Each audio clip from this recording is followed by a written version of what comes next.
ሰላም ጤና ይስጥልኝ፣ እንዴት ከረማችሁ? በዛሬ ቆይታችን ስለ ሰው ልጅ ጭካኔ መጨረሻና ስለ ተስፋ አለመቁረጥ ታላቅነት የሚናገር አንድ ታሪክን ይዤላችሁ መጥቻለሁ። በአሜሪካዋ ኦሃዮ ግዛት ክሊቭላንድ ውስጥ በአንድ ተራ መንደር፣ በአንድ ተራ ሰፈር ውስጥ፣ በአንድ ተራ ቤት ውስጥ ለ11 ዓመት የተደበቀን ታላቅ ሚስጥር እናወራለን። ጎረቤቶቹ በየቀኑ ሲያልፉት፣ ፖሊሶች በየጊዜው እየመጡ ከደጃፍ ሲመለሱ፣ የሶስት ወጣት ሴቶች ህይወት በጨለማ ክፍል ውስጥ እንደ ቀልድ እየጠፋ ነበር። ዛሬ የአማንዳ ቤሪን፣ የጂና ዲጄሰስን እና የሚሼል ናይትን ታሪክ እንመለከታለን። ይህ ታሪክ ስለ አፈና ብቻ አይደለም፣ ስለ ስነ ልቦናዊ ጦርነትና እንዴት ለ10 ዓመት በሙሉ በአንድ ቤት ውስጥ በአንድ በብዙ ህብረተሰብ በተከበበ መንደር ውስጥ 10 ዓመት ሙሉ እነዚህ ሰዎች በዚህ ክፍል ውስጥ ታፍኑ ሲቆዩ እንዴት ሰው አላወቀም የሚለውን አብረን እናያለን።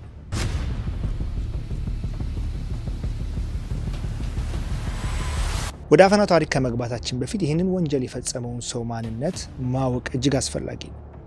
አንዳንድ ጊዜ ጎረቤቶቻችን እናውቃቸዋለን የምንላቸውን ሰዎች ምን ያህል እናውቃቸዋለን ብለን እንድንጠይቅ የሚያደርግ ታሪክ ነው ይህ ታሪክ። አሪያል ካስትሮ ለክሊቭላንድ ማህበረሰብ እንደ ማንኛውም ተራ ጎረቤት ተራ ሰው ነበር።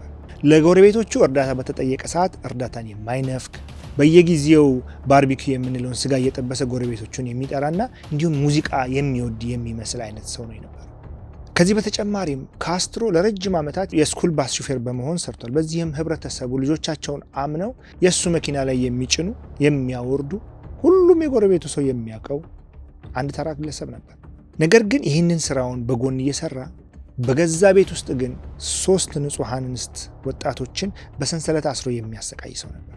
ከዛ በተጨማሪ ካስትሮ በቤቱ ውስጥ የቤዝ ጊታር ይጫወት ነበር። ከዚህ በፊትም በከተማ ውስጥ የነበረ አንድ የላቲን ክለብ ውስጥ በሙዚቃ መሳሪያ ተጫዋችነትም ሰርቷል። ካስትሮ በቤት ውስጥ ብቻውን ነበር የሚኖረው። ወንድሞቹ ብዙ ጊዜ ቤቱ ይመላለሱ ነበር። ነገር ግን ካስትሮ ሁልጊዜም ወንድሞቹ ቤቱ በመጡ ጊዜ ወደ ላይኛው የቤቱ ክፍል ወደ ፎቁ እንዲወጡ በፍጹም አይፈቅድላቸውም ነበር። ለዚህም ነው ይሄ ድርብ ህይወቱ ለብዙ ዓመታት ሳይታወቅ እንዲቆይ ያደረገው።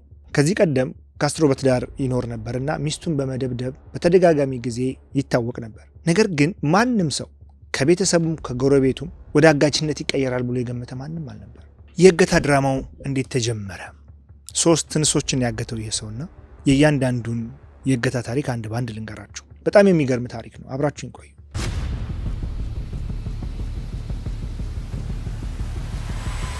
የመጀመሪያዋ ታጋሽ ታሪክ የሚጀምረው እንደ አውሮፓውያን አቆጣጠር ኦገስት 23 2002 ላይ ነበር። የ21 ዓመቷ ሚሼል ናይት በልጇ የጉዲፈቻ ጉዳይ ፍርድ ቤት ትመላለስ ነበር። እናም ከዕለታት አንድ ቀን ይህንን ጉዳይ ለመከታተል ወደ ፍርድ ቤት በምትሄድ ሰዓት ሰፈር ውስጥ መንገድ ይጠፋታል። በየትኛው በኩል መሄድ እንዳለባት ግራ ገብቷት በቆመችበት አንድ ነጭ ቫን መኪና አጠገቧ መጥቶ ይቆማል። መስታወቱንም ዝቅ ያደርግና ምረዳሽ ነገር አለ ወይ ይላታል። ስታየው ካስትሮ ነው፣ የጓደኛዋ አባት ነው። በደንብ ታውቀዋለች። እሷም ያለችበትን ሁኔታ ትነግረዋለች። ፍርድ ቤት እየተመላለስኩ ነው፣ ግን የአሁኑ ቀጠሮ ያለበትን ቦታ ማግኘት አልቻልኩም፣ ግራ ገባኝ ትለዋለች። ካስትሮ ምን ያውቀዋለሁ፣ እኔ የገቢ መኪና ውስጥ እኔ ያደርስሻለሁ ይላታል። ሚሼል ምንም ሳትጠራጠር ወደ ካስትሮ መኪና ትገባለች። በመንገዳቸው ላይ ካስትሮ ምን ይላታል?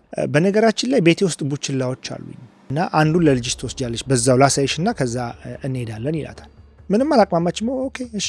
እዚህ ሀገር ውሻ በነፃ ማግኘት በጣም የማይታሰብ ነገር ነው። እንደ ትልቅ ስጦታ ነው የሚቆጠረው። እንስሳት በጣም ውድ ናቸው። በዛ አጋጣሚ ነበር ቤቱ ከወሰዳት በኋላ ውሾችን ላሳይሽ ብሎ ባላሰበችው ሁኔታ ክፍል ውስጥ አስገብቶ ራሷን እንድስት አድርጎ የቆለፈባትና በሰንሰለት ያሰራት። ከዛ በኋላ ፖሊሶች ሚሼልን ሲፈልጉ እድሜዋ 21 ነው፣ ጎልማሳ ነች። ስለዚህ ምናልባትም በራሷ ተነስታ ጠፍታ ይሆናል የሚል ድምዳሜ ላይ ነበረ ደርሰው ጉዳዩን ወደ ጎን ገሸሽ ያደረጉት። ከዛ በመቀጠል ከ1 ዓመት በኋላ ሁለተኛዋ ሰለባ ትገኛለች። ኤፕሪል 21 2003 በፈረንጆች አቆጣጠር። ዕለቱ የአማንዳ ቤሪ የ17ኛ ዓመት የልደት በዓሏ ዋዜማ ነበር። እናም በዛን ቀን አማንዳ በርገር ኪንግ ነበር የምትሰራው። የዕለቱን ስራዋን ጨርሳ ወደ ቤቷ በእግር በመሄድ ላይ ነበረች። ለእናቷ ራሱ ደውላ እየመጣ ነው ብላ ነግራት ነበር እና እናቷ ያው ምን ያህል ጊዜ እንደሚወስድባት ታውቃለች። ከበርገር ኪንግ ወጣ ቤት እስክትደርስ ሰው እየጠበቀቻት ነው፣ ቤት ትመጣለች ብላ 17 ዓመቷ ነው። ነገር ግን አማንዳ ቤሪ የእናቷን ቤት ደጃፍ አልረገጠችም። ከዛ ሰዓት በኋላ በመንገድ ላይ ካስትሮ አማንዳን አገኛት በተመሳሳይ ዘዴ። ምክንያቱም ስታየው ታውቋለች። የምታውቀው የአማንዳ ጓደኛ የካስትሮ ልጅ ናት። አንድ ትምህርት ቤት ይማራል፣ ይተዋወቃል። እና ምንድን ያለው ልጄ እኮ ቤት አለች፣ ሰላም ቢያትና በዛውን የቤት አደርስሻለሁ የሚል ታክቲክ ነው ስቶሪ የተጠቀመው። አማንዳ አመነችው። መኪና ውስጥ ገባች። ተመሳሳይ ነጭ ቫን መኪና። ቀን ቀን በባስ ልጆችን ትምህርት ቤት ያደርሳል፣ ይመልሳል በስኩል ባስ። በሌላ ሳይድ ደግሞ በራሱ መኪና ልጆችን ኪድናፕ ያደርጋል። በነገራችን ላይ ቫን መኪና እዚህ ሀገር በጣም የተለመደ ነው፣ ልጆችንም ሆነ ማንኛውንም ሰው አፍኖ ለመውሰድ። ነርቨስ ልትሆኑ ትችላላችሁ እነዚህን ታሪኮች ከሰማችሁ በኋላ ቫን መኪና ስታዩ፣ በተለይ ምንም አይነት መስታወት የሌለው ሙሉ በሙሉ የታፈነ ቫን። እናም እሷን በዚሁ መልኩ ካታለላት በኋላ ቤት ወስዶ ከመጀመሪያዋ ታጋች ጋር አንድ ክፍል ውስጥ ቆለፈባት። የአማንዳ መጥፋት ክሊቭላንድን በእጅጉ ነበር ያናወጠው። ምክንያቱም አንደሬጅ ስለሆነች፣ ገና ወጣት ስለሆነች በቀላሉ ጠፍታ ነው ተብሎ ሊታለፍ የሚችል ጉዳይ አይደለም። ህዝቡን በሙሉ ነበረ ያናጋው፣ የከተማውን ህዝብ። እናቷ ሎዋና ሚለር በተደጋጋሚ በመገናኛ ብዙሃን እየቀረበች ስታለቅስ፣ ስትማጸን ልጆቿ እንዲያፋልጓት ነበር። ፖሊሶችን በከፍተኛ ሁኔታ ፈለጉ። ያላደረጉት፣ ያልሞከሩት፣ ያልሄዱበት ጥግ አልነበረም። ነገር ግን ካስትሮ በጣም ብልጥ ነበር። በቤቱ ዙሪያ ከፍተኛ ጥበቃ ያደርግ ነበር። ቤቱ ዙሪያውን 24 ሰዓት የሚቆጣጠርበት የሴኪሪቲ ካሜራ አለ። በሄደበት በሙሉ ቤቴ ማን መጣ፣ ማን ቤቴና ዙሪያ አንዣበበ የሚለውን ይከታተል ነበር። ያለ ፍርድ ቤት ትዕዛዝ ማንም ቤቱን ሰብሮ ገብቶ መፈተሽ እንደማይችል ያውቃል።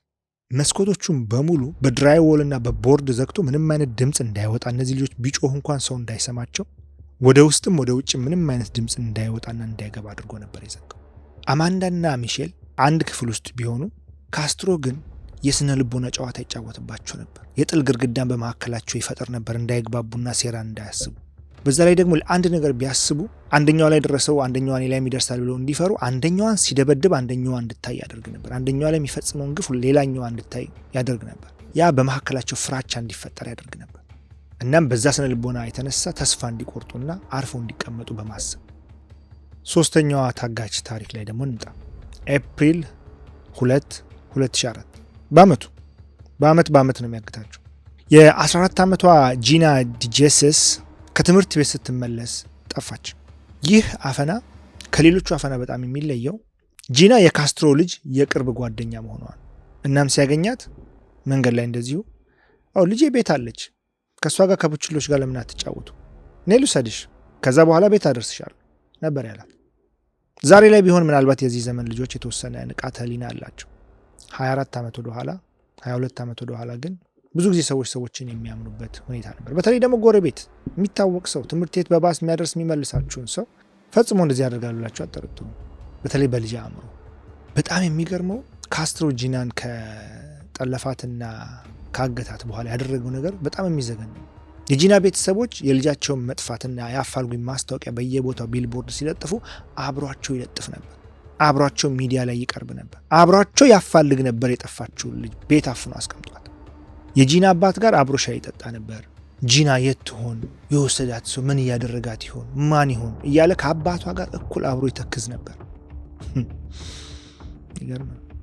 ይህ ሁሉ በሚሆን ሰዓት እነዚህ 3 ምስኪን ሴቶች ግን በቤት ውስጥ በተለያየ ሁኔታ በአንድ ክፍል ውስጥ በሰንሰለት ታስረው ነበር። ካስትሮ ቤቱን የፍርሃት ሲኦል አድርጎባቸው ነበር። ልጃገረዶቹ ፈጽሞ እርስ በርስ እንዲነጋገሩ አይፈቀድላቸው። ድንገት ጮሆ እንኳን ድምጻቸው ወደ ውጭ እንዳይወጣ ካስትሮ ቅልጥ ያለ ሙዚቃ ቤት ውስጥ ይከፍትና ደጅ ድረስ እንዲሰማ ያደርግ ነበር። አንዳንድ ጊዜ ጎረቤቶች ራሳቸው ድምጽ እንዲቀንስ ሲጠይቁት ነው እኔ ሙዚቃ ወዳለሁ ይላል። በህግ መጠየቅ አይቻልም። ከውስጥ ነው የሚያጫውተው። የማንም ድምጽ ቢጮህ በፍጹም ከሙዚቃው በላይ ሆኖ አይሰማም ነበር፣ በተለይ የሴቶች ድምጽ። በእነዚህ ዓመታት ውስጥ ፖሊሶች 2 ጊዜ ወደ ካስትሮ ቤት መጥተው ነበር። አንዴ የመጡት ካስትሮ በፓርክ ውስጥ ልጅ ጥሎ ሄዷል በሚል ተጠርጥሮ ነበር። ሌላኛው ጊዜ ደግሞ በሌላ ጉዳይ ነበር። ነገር ግን አንድም ፖሊስ ወደ ውስጥ ገብቶ ፍተሻ አላደርጋል።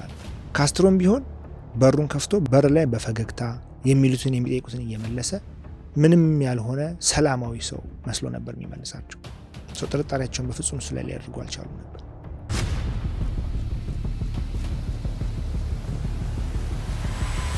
እንግዲህ እንደነገርኳችሁ የቤቱ መስኮቶች በሙሉ በቦርድ ተዘግተዋል። በየክፍሉ የብረት ሰንሰለቶች አሉ። ለብዙ ሰዓታት እንስቶችን በሰንሰለት እያሰረ ከግድግዳ ጋር ያስቀምጣቸው ነበር፣ በተለይ ጥፋት ካጠፉ። ስለዚህ ድጋሚ እንደዛ እንዳይታሰሩ እሱ በሚላቸው መንገድ መሄድ አለባቸው። በሰንሰለት ታስረ መተኛት፣ መመገብ፣ እንደ ልብ መንቀሳቀስ አይቻልም። እንደ አውሮፓውያን አቆጣጠር በ2006 የመጨረሻዋ ታጋች በታገተች ከ2 ዓመት በኋላ አማንዳ ቤሪ ጸነሰች። ካስትሮ ልጁ እንዲወለድ በጣም ፈልጓል እና ሚሼል ናይትን እንዴትም አድርገሽ አዋልጃት፣ ይህ ልጅ ቢሞት አንቺም ሟች ነሽ እገልሻለሁ ሲል ዛተባት።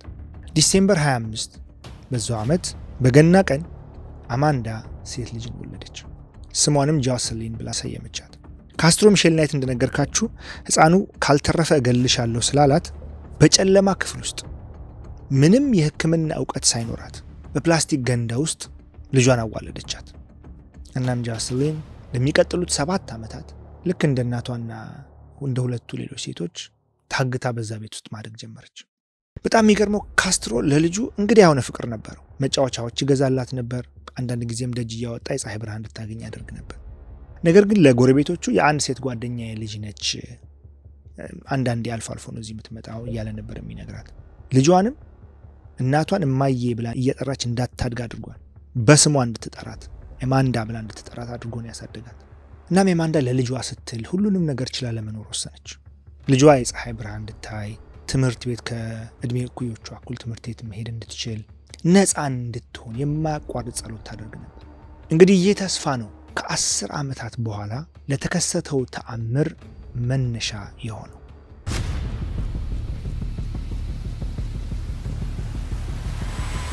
ግንቦት 6 2012 ላይ ነን። ካስትሮ እንደተለመደው ከቤቱ ሲወጣ አንድ ትልቅ ስህተትን ሰራ። የውስጠኛውን በር መቆለፍ ረሳ። ብዙ በሮች ናቸው ያሉት በነገራችን። ኤማንዳ ይህንን አጋጣሚ አየች፣ አለመቆለፉን ረስቶ መውጣቱ።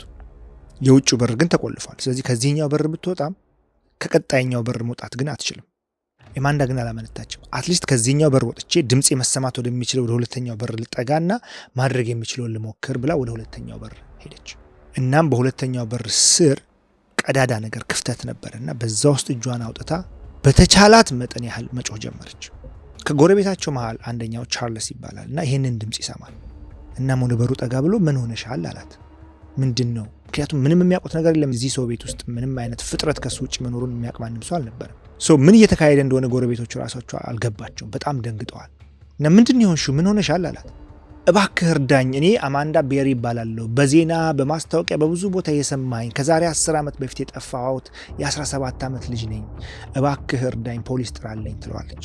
እናም ቻርልስ በፍጥነት ሌሎች ጎረቤቶችን በመጥራት በሩን ሰብረው ወደ ውስጥ ገቡ። ኤማንዳም ልጇን ይዛ ወደ ውጭ ወጣች። በመቀጠልም ይህንን ታሪካዊ የ911 ወይም 911 የስልክ ጥሪ ያደረገች። በዚያው ቅጽበት ነው ፖሊሶች መጥተው ቤቱን የወረሩት። ይህ ሁሉ ሲሆን አጅሬው ቤት የለም፣ ምንም የሚያውቁ ነገር የለም። ፖሊሶቹ መጥተው ቤቱ ገብተው ወደ ላይኛው ፎቅ ሲወጡ ሁለቱን ታጋጅ ሴቶች ጂናንና ሚሼልን አገኟቸው። ሚሼል ፖሊሶቹን ስታይ መጣችሁልኝ ብላ ነው ላያቸው ላይ ተጠመጠመችው። የኤማንዳ ጀግንነት ግን ይገርማል፣ ድፍረት ይገርማል።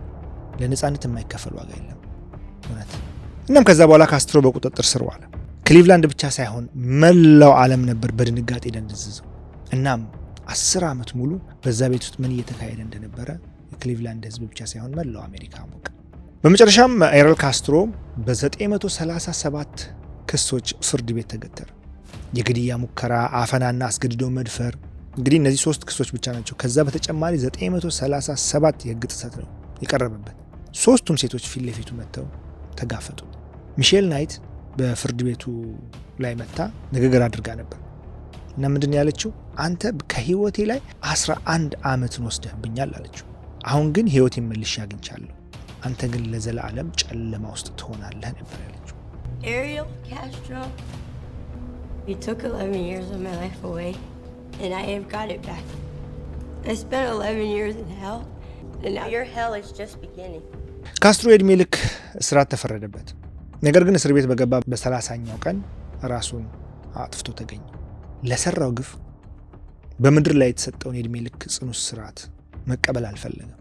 ዛሬ ላይ አማንዳ ቤሪ በአንድ ቴሌቪዥን ላይ የጠፉ ሰዎችን ማፈላለግና ማገናኘት ላይ ትሰራለች። ጂና ዲጀስስ የጠፉ ህጻናቶችን የሚያገናኝ ማዕከል አቋቁማ እዛ ላይ ትሰራለች። ሚሼል ናይት ደግሞ ስሟን ወደ ሊሊ ሮዝ ቀይራ ትዳር መስርታ በደስታ ትኖራለች። ያ የሰቆቃ ቤትም በከተማው አስተዳደር ፈርሶ ዛሬ ግሪን ኤሪያ የምንለው የአረንጓዴ ስፍራ መናፈሻ ቦታ ሆኗል። የአማንዳ ቤሪ ታሪክ የሚያስተምረን ትልቁ ነገር የሰው ልጅ ክፋት ቢበረታም የተስፋና የመትረፍ ፍላጎት ግን መጨረሻ ላይ ሁሌም እንደሚያሸንፍ ነው። እናም ይህ ቪዲዮ ለነዛ 3 ጀግና ሴቶችና በህይወታቸው ውስጥ ሁሌም እየታገሉ ነገን በተስፋ ለሚጠብቁ ለመላው ምስኪን ኢትዮጵያውያን ሴቶች ይሆንልኝ። እነዚህ ታሪኮች ከተመቿችሁ ሰብስክራይብ፣ ላይክ እና ሼር ማድረጋችሁ እንዳይረሳ። በቀጣይ በሌላ አስደናቂ ታሪክ እንገናኛለን። ሰላም።